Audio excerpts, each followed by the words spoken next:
বাংলাদেশ কর্মচারী কল্যাণ বোর্ড সরকারি ও তালিকাভুক্ত স্বায়ত্তশাসিত সংস্থার কর্মচারীদের নিজের ও কর্মচারীদের পরিবারের সদস্যদের প্রতি বছর চিকিৎসা সাহায্য অনুদান হিসেবে সর্বোচ্চ ৬০,০০০ টাকা অনুদান দিয়ে থাকে।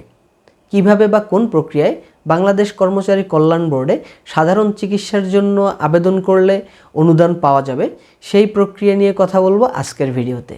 আশা করি ভিডিও থেকে হেল্প হবে। আপনি যদি আমার চ্যানেলের নতুন দর্শক হয়ে থাকেন, চ্যানেলটি সাবস্ক্রাইব করে রাখতে পারেন। আমার চ্যানেলে যে ভিডিওগুলো আপলোড করা হয় তার যে কোনো একটি ভিডিও আপনার কাজে লাগতে পারে। চলেন আবেদন প্রক্রিয়া দেখি। মোবাইল অথবা কম্পিউটার থেকে আবেদন করতে পারবেন। আবেদন প্রক্রিয়া একই রকম। কম্পিউটার থেকে ব্রাউজার ওপেন করে ব্রাউজারের অ্যাড্রেস বারে bkkb.gov.bd লিখে এন্টার করলে বাংলাদেশ কর্মচারী কল্যাণ বোর্ডের ওয়েবসাইট ওপেন হবে।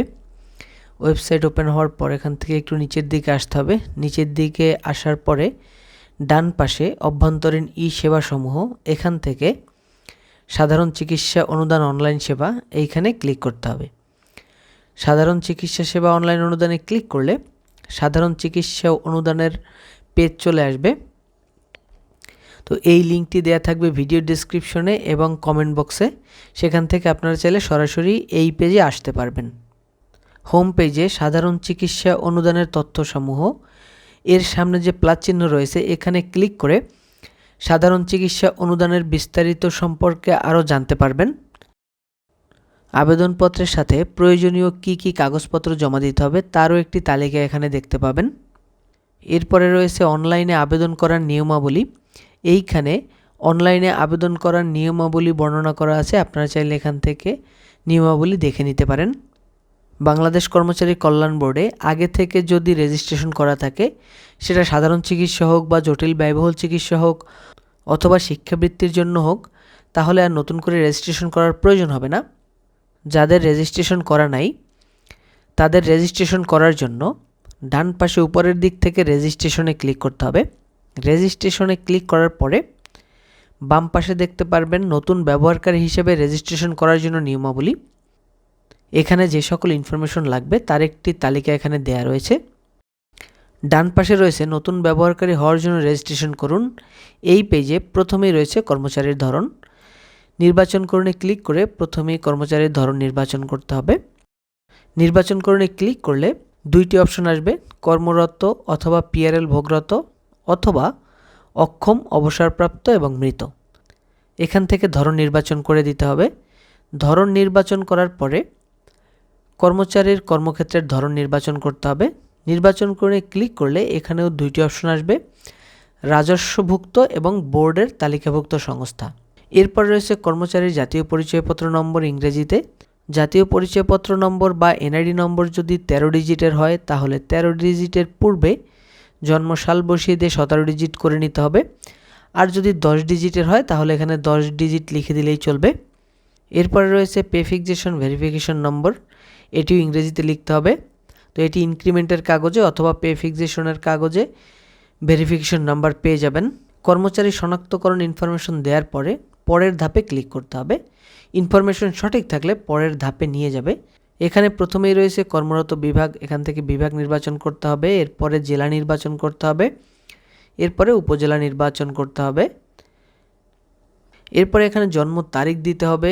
এখানে অটোমেটিক জন্ম তারিখ চলে আসে, যদি চলে না আসে তাহলে এখান থেকে নির্বাচন করে দিতে হবে। জন্ম তারিখ দিয়ে দেওয়ার পরে কর্মচারীর লিঙ্গ নির্বাচন করতে হবে। এখানে ডিফল্ট অবস্থায় মহিলা আসছে, যদি মহিলা হয়ে থাকে তাহলে মহিলা থাকবে, যদি মহিলা না হয় তাহলে এখানে ক্লিক করে আপনার লিঙ্গ নির্বাচন করে দিতে হবে। এরপরে রয়েছে কর্মচারী বীর মুক্তিযোদ্ধা কিনা, এটি অটোমেটিক্যালি চলে আসছে। এরপরে রয়েছে রাজস্ব খাতভুক্তের ধরন। নির্বাচন করণে ক্লিক করলে এখানে 5টি ধরন চলে আসবে, ডাক ও টেলিযোগাযোগ, বিডিআর, পুলিশ 1 থেকে 10ম গ্রেড এবং পুলিশ 11 থেকে 20 গ্রেড, এগুলো স্পেসিফিক উল্লেখ করা আছে। এইগুলো বাদে যারা রয়েছেন তারা সবাই সাধারণ ক্যাটাগরির মধ্যে পড়বে। এখান থেকে তাহলে সাধারণ নির্বাচন করে দিতে হবে। এরপর রয়েছে আবেদনকারীর ইমেল, এটি ম্যান্ডেটরি না, যদি ইমেল থাকে তাহলে দিবেন, যদি না থাকে না দিলেও চলবে। এরপরে পাসওয়ার্ড সেট করতে হবে। এইখানে পাসওয়ার্ড সেট করার ক্রাইটেরিয়া হলো পাসওয়ার্ড কমপক্ষে 6 ডিজিটের হতে হবে।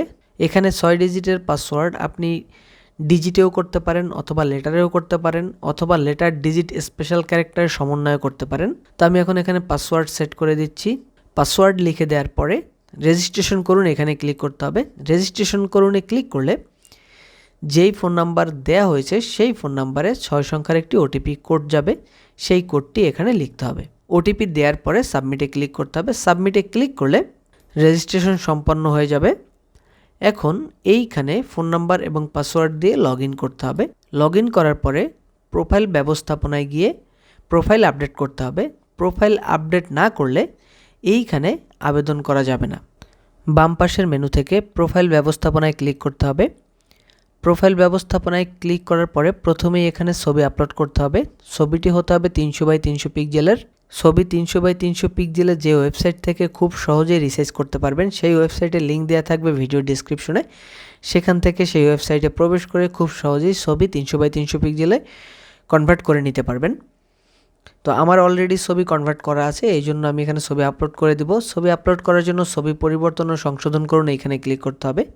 এইখানে ক্লিক করার পরে কম্পিউটারের যেইখানে ছবি রয়েছে সেখান থেকে ছবি নির্বাচন করে দিতে হবে। ছবি নির্বাচন করে দেওয়ার পরে এইখানে ম্যাক্সিমাম ঘরগুলোই পূরণ করা আছে, কিছু কিছু ঘর পূরণ করতে হবে। এখানে কর্মচারীর পিতার নাম লিখতে হবে বাংলা এবং ইংরেজিতে, এবং পিতা জীবিত নাকি মৃত সেটি নির্বাচন করতে হবে। আমি এখানে পিতার নাম বাংলা এবং ইংরেজিতে লিখে দিচ্ছি। এরপরে রয়েছে কর্মচারীর মাতার নাম বাংলা এবং ইংরেজিতে লিখতে হবে এবং জীবিত না মৃত নির্বাচন করতে হবে। এরপরে লিখতে হবে কর্মচারীর স্বামী অথবা স্ত্রীর নাম, এটি ম্যান্ডেটরি না, এটি না লিখলেও অসুবিধা নাই, কিন্তু কেউ যদি স্ত্রীর জন্য আবেদন করেন সেক্ষেত্রে স্ত্রীর নাম এখানে থাকা ভালো। স্ত্রীর নাম লেখার পরে নিচের দিকে দেখতে হবে যে কোনো তথ্যের গরমিল রয়েছে কিনা। স্ত্রীর নাম লিখে দেওয়ার পরে নিচের দিকে আসলে রয়েছে কর্মচারীর পদবি, এটা ঠিক রয়েছে। কর্মচারীর জন্ম তারিখ যদি ঠিক না থাকে এখান থেকে ঠিক করে দিতে হবে। এরপরে রয়েছে পে স্কেল। পে স্কেলে নির্বাচন করুনে ক্লিক করে পে স্কেল নির্বাচন করে দিতে হবে। এরপরে কর্মচারীর গ্রেড নির্বাচন করতে হবে। এরপরে নিচে রয়েছে কর্মচারীর অফিসের নাম ও ঠিকানা। বদলিজনিত কারণে কারো যদি বিদ্যালয়ের নাম পরিবর্তন হয়ে থাকে তাহলে এখানে বিদ্যালয়ের নাম মুছে দিয়ে বর্তমানে যেই বিদ্যালয়ে কর্মরত আছেন সেই বিদ্যালয়ের নাম লিখে দিতে হবে। সকল তথ্য দেয়া হয়ে গেলে আইব্যাস থেকে তথ্য আপডেট করুন এইখানে ক্লিক করতে হবে। এইখানে ক্লিক করলেই আপনার প্রোফাইল সফলভাবে আপডেট হয়েছে এই লেখা চলে আসবে এবং প্রোফাইল আপডেট হয়ে যাবে। প্রোফাইল আপডেট করার পরে এখান থেকে আবেদনপত্রে ক্লিক করতে হবে। আবেদনপত্রে ক্লিক করার পরে ডান পাশে উপরের দিক থেকে আবেদন করুন এইখানে ক্লিক করতে হবে। আবেদন করুনে ক্লিক করলে সাধারণ চিকিৎসা অনুদানের নির্দেশিকা চলে আসবে। এখানে যে নির্দেশনাগুলো রয়েছে চাইলে আপনারা পড়ে নিতে পারেন। এখান থেকে নিচের দিকে এসে উল্লেখিত শর্তে সম্মত হয়ে চেক বক্স নির্বাচন করুন। এই লেখার পিছনের বক্সে টিকমার্ক করে আবেদন শুরু করুন এইখানে ক্লিক করতে হবে। আবেদন শুরু করুনে ক্লিক করলে আবেদন ফর্ম ওপেন হবে। প্রথমেই রয়েছে কর্মচারীর কর্মক্ষেত্রের ঠিকানা। তো এখানে বিভাগ, জেলা, উপজেলা এগুলো অলরেডি সিলেক্ট অবস্থায় আছে। যদি সিলেক্ট না থাকে তাহলে এখান থেকে ক্লিক করে বিভাগ, জেলা এবং উপজেলা সিলেক্ট করতে হবে। এরপর রয়েছে কর্মচারীর তথ্য। এখানে 3টি অপশন রয়েছে, কর্মরত, অবসরপ্রাপ্ত এবং মৃত। এখান থেকে কর্মচারীর বর্তমান অবস্থা নির্বাচন করতে হবে। তো আমি এখান থেকে কর্মরত নির্বাচন করে দিলাম। এরপরে যে কর্মচারীর তথ্যগুলো দেখতে পাচ্ছেন সেগুলো অটোমেটিক্যালি আইব্যাস থেকে চলে এসেছে। যদি এখানে কোনো তথ্যের গরমিল থাকে বা যদি ভুল থাকে তাহলে প্রোফাইল ব্যবস্থাপনায় গিয়ে ঠিক করে নিতে হবে। এরপরে রয়েছে চিকিৎসা সংক্রান্ত তথ্য। প্রথমেই রয়েছে মোট খরচের পরিমাণ। এইখানে মোট কত টাকা খরচ হয়েছে সেই খরচের পরিমাণ লিখতে হবে। শুরুতেই যে ব্যয় বিবরণী তৈরি করেছিলাম সেই ব্যয় বিবরণীতে কত টাকা হয়েছে সেই ফিগারটি এখানে বসাতে হবে। তো আমি এখানে মোট খরচের পরিমাণ বসিয়ে দিলাম। খরচের পরিমাণ বসানোর পরে এখানে লিখতে হবে রোগীর নাম। রোগীর নাম বাংলা অথবা ইংরেজিতে লেখা যাবে। তো আমি এখানে বাংলায় লিখে দিচ্ছি। এরপরে রয়েছে রোগীর সাথে সম্পর্ক। সম্পর্ক নির্বাচনে ক্লিক করলে এখানে অনেকগুলো অপশন চলে আসবে। এখান থেকে কর্মচারীর সাথে রোগীর যে সম্পর্ক সেটি নির্বাচন করতে হবে। কর্মচারী যদি নিজে হয় তাহলে রোগীর নামে নিজের নাম লিখবে এবং কর্মচারীর সাথে সম্পর্ক এইখানে নিজ সিলেক্ট করতে হবে। এরপর রয়েছে রোগের নাম বাংলায়। এইখানে রোগের নাম লিখে দিতে হবে। রোগের নাম বাংলায় লেখার পরে রোগের নাম ইংরেজিতে লিখতে হবে। সিজারিয়ান অপারেশনের ইংরেজি নাম হলো সিজারিয়ান সেকশন। কারো যদি অন্য কোনো অপারেশন হয়ে থাকে বা অন্য কোনো রোগ হয়ে থাকে তাহলে এখানে সেই রোগের নাম বাংলা এবং ইংরেজিতে লিখে দিবেন। এরপরে রয়েছে হাসপাতালে ভর্তি হয়ে থাকলে হাসপাতালের নাম। তো এখানে হাসপাতালের নাম লিখতে হবে। একই পরিবারের একাধিক ব্যক্তির একাধিক চিকিৎসার খরচ একসাথে আবেদন করা যায়। তো এইখানে নতুন অপশন যুক্ত হয়েছে। যদি এরকম একাধিক ব্যক্তির জন্য আবেদন করার প্রয়োজন হয় তাহলে এখান থেকে প্লাস চিহ্নতে ক্লিক করতে হবে। প্লাস চিহ্নতে ক্লিক করলে আরেকটি ঘর চলে আসবে। এইখানে রোগীর নাম, রোগীর সাথে কর্মচারীর সম্পর্ক, রোগের নাম, হাসপাতালের নাম ইত্যাদি তথ্যগুলো দেওয়া যাবে। এখানে একাধিক রোগীর তথ্য অ্যাড করা যাবে। চিকিৎসা সংক্রান্ত তথ্য দেওয়ার পরে রয়েছে ব্যাংক হিসাবের তথ্য। এইখানে কর্মচারীর ব্যাংক হিসাবের তথ্য দিতে হবে। তো প্রথমেই রয়েছে ব্যাংকের নাম। নির্বাচনকরণে ক্লিক করে ব্যাংক নির্বাচন করতে হবে। এরপরে জেলা নির্বাচন করতে হবে। জেলা নির্বাচন করার পরে শাখা নির্বাচন করতে হবে। শাখা নির্বাচন করলে রাউটিং নাম্বার অটোমেটিক চলে আসবে। এরপরে এখানে ব্যাংক হিসাবের নাম্বার দিতে হবে। ব্যাংক হিসাবের তথ্য দেওয়ার পরে কর্মচারীর অফিস প্রধানের তথ্য দিতে হবে। প্রথমেই রয়েছে অফিস প্রধানের নাম। এইখানে অফিস প্রধানের নাম লিখে দিতে হবে। এরপর রয়েছে অফিস প্রধানের পদবি। এইখানে অফিস প্রধানের পদবি লিখতে হবে। এরপর রয়েছে অফিসের নাম। এরপর রয়েছে টেলিফোন অথবা মোবাইল নম্বর। এরপর রয়েছে অফিস প্রধানের ইমেল। অফিস প্রধানের তথ্য দেওয়ার পরে নিচের দিক থেকে সংরক্ষণ করুনে ক্লিক করতে হবে। সংরক্ষণ করুনে ক্লিক করলে এরকম একটি পপ আপ উইন্ডো ওপেন হবে। এইখানে যেই সকল তথ্য দেওয়া হয়েছিল সেই সকল তথ্যের বিস্তারিত চলে আসবে। এখান থেকে ভালোভাবে দেখে নিতে হবে যে ইনফরমেশনগুলো সঠিক আছে কিনা। যদি ইনফরমেশনগুলো সঠিক থাকে তাহলে নিচে এসে কনফার্মে ক্লিক করতে হবে। কনফার্মে ক্লিক করলে আবেদনটি ড্রাফট আকারে সংরক্ষিত হবে। ড্রাফট থেকে বিস্তারিততে ক্লিক করে আপনি আবেদনের বিস্তারিত দেখতে পারবেন। ড্রাফট অবস্থায় আবেদন সংশোধন করা যাবে। আবেদন সংশোধনে ক্লিক করে আবেদন সংশোধন করতে পারবেন। এরপর রয়েছে দাখিল করুন। দাখিল করুনে ক্লিক করে আবেদন দাখিল করা যাবে। আবেদন দাখিল করলে আর এডিট করা যাবে না বা আর কোনো সংশোধন করা যাবে না।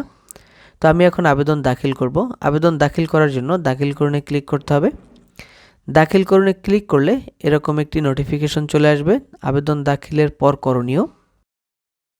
আবেদন দাখিল করার জন্য নিশ্চিত করুন এখানে ক্লিক করতে হবে। নিশ্চিত করুনে ক্লিক করলে আবেদনটি দাখিল হয়ে যাবে। এখানে উপস্থাপিত লেখা চলে আসবে। এরপর এখান থেকে বিস্তারিততে ক্লিক করতে হবে। বিস্তারিততে ক্লিক করে আবেদন ফর্মের প্রিন্ট নিতে হবে। তো প্রিন্ট নেওয়ার জন্য প্রিন্ট করুন এইখানে ক্লিক করতে হবে। এইখানে ক্লিক করার পরে যদি কম্পিউটারে প্রিন্টার কানেক্ট থাকে আপনি সরাসরি প্রিন্ট করতে পারেন, অথবা ডেস্টিনেশনে সেভ অ্যাজ পিডিএফ সিলেক্ট করে আবেদন ফর্মটি সেভ করে নিতে পারেন। সেভ অ্যাজ পিডিএফ সিলেক্ট করার পরে সেভে ক্লিক করতে হবে। সেভে ক্লিক করে কম্পিউটারে যেইখানে আবেদন ফর্মটি সেভ করতে চান সেই ফোল্ডার সিলেক্ট করে দিয়ে সেভে ক্লিক করতে হবে, তাহলে আবেদনটি সেভ হয়ে যাবে। অনলাইনে আবেদন সাবমিট করার পরে আবেদন কপি প্রিন্ট করতে হবে। আবেদন কপি প্রিন্ট করার পরে আবেদন কপির সাথে প্রয়োজনীয় ডকুমেন্ট অ্যাড করতে হবে। আবেদনের প্রথমেই থাকবে অফিস প্রধান কর্তৃক বাংলাদেশ কর্মচারী কল্যাণ বোর্ড বরাবর অগ্রায়ণপত্র বা ফরওয়ার্ডিং। অগ্রায়ণপত্র বা ফরওয়ার্ডিং কিভাবে লিখবেন তার একটি নমুনা দেওয়া থাকবে ভিডিও ডিসক্রিপশনে এবং কমেন্ট বক্সের পিন কমেন্টে। সেখান থেকে ফরওয়ার্ডিং কপি ডাউনলোড করে আপনারা ব্যবহার করতে পারবেন। এরপরে থাকবে অনলাইন আবেদনপত্র। অনলাইন আবেদনপত্রের পরে থাকবে ব্যয় বিবরণী। ব্যয় বিবরণীর পরে থাকবে ব্যয় বিবরণী অনুযায়ী ডাক্তারি ব্যবস্থাপত্র, ওষুধ ক্রয়ের রসিদ, টেস্টের রিপোর্ট, টেস্টের বিল, হাসপাতালে ভর্তি হয়ে থাকলে ভর্তির রসিদ এবং হাসপাতাল থেকে ছাড়পত্র দিলে সেই ছাড়পত্র এবং হাসপাতালের বিল। এই ডকুমেন্টগুলো ধারাবাহিকভাবে সাজাতে হবে। হাসপাতালে ভর্তি হয়ে থাকলে হাসপাতালের ভর্তি ও ছাড়পত্রের মূল ডকুমেন্ট এবং মূল বিল এখানে সংযুক্ত করতে হবে। এগুলোর ফটোকপি গ্রহণযোগ্য নয়। চিকিৎসা ডকুমেন্ট অ্যাড করার পরে 2015 সালের পে ফিক্সেশন অনুযায়ী পে ফিক্সেশনের কাগজ অথবা সর্বশেষ ইনক্রিমেন্টের কাগজ অ্যাড করলেও হবে। এরপরে দিতে হবে আপনার যেই ব্যাংকে অ্যাকাউন্ট রয়েছে সেই ব্যাংক অ্যাকাউন্টের চেক বইয়ের পাতার ফটোকপি। এখানে চেক বইয়ের কভার পৃষ্ঠার ফটোকপি দিলেই ভালো হয়। এছাড়াও পরিবারের স্ত্রী বাদে বাবা মা অথবা 18 বছরের নিচে ভাই বোনদের জন্য যদি কেউ আবেদন করে থাকেন তাহলে ইউনিয়ন পরিষদ অথবা সিটি কর্পোরেশন থেকে নির্ভরশীলতার সনদ এখানে অ্যাড করতে হবে। আপনি যার জন্য আবেদন করতেছেন সে আপনার ইনকামের উপর নির্ভরশীল, এই মর্মে একটি সিটি কর্পোরেশন বা ইউনিয়ন পরিষদ থেকে প্রত্যয়নপত্র নিতে হবে। তো এই সবগুলোর ডকুমেন্টের নমুনা কপি আমার ভিডিও ডিসক্রিপশনে দেওয়া থাকবে, আপনারা সেখান থেকে ডাউনলোড করে নিয়ে দেখে নিতে পারবেন বা ব্যবহার করতে পারবেন। আবেদনপত্রের সাথে সব কাগজগুলো যুক্ত করা হয়ে গেলে এরপরে আবেদনকারীর স্বাক্ষর রয়েছে আবেদনপত্রে এবং ব্যয় বিবরণীতে। এই দুইটি কাগজে আবেদনকারী স্বাক্ষর করবেন। আবেদনকারী স্বাক্ষর করার পরে প্রত্যেকটা কাগজে অফিস প্রধান কর্তৃক স্বাক্ষরিত হতে হবে। তো অফিস প্রধান যখন প্রত্যেকটি কাগজে স্বাক্ষর করবেন, স্বাক্ষর শেষে এই ফাইলটি বাংলাদেশ কর্মচারী কল্যাণ বোর্ডের বিভাগীয় কার্যালয়ে জমা দিতে হবে। তো বিভাগীয় কার্যালয়ে জমা দেওয়ার পরে আর কোনো কাজ নেই, এরপর অপেক্ষা করতে হবে। মোটামুটি 2 থেকে আড়াই মাসের মধ্যে অনুদানের টাকা পাওয়া যাবে। সবাই কিন্তু চিকিৎসা অনুদান হিসেবে 60,000 টাকা পাবে না। চিকিৎসার ধরন এবং চিকিৎসা কোথায় হয়েছে তার উপর বিবেচনা করে এই টাকাটি কম বেশি হতে পারে।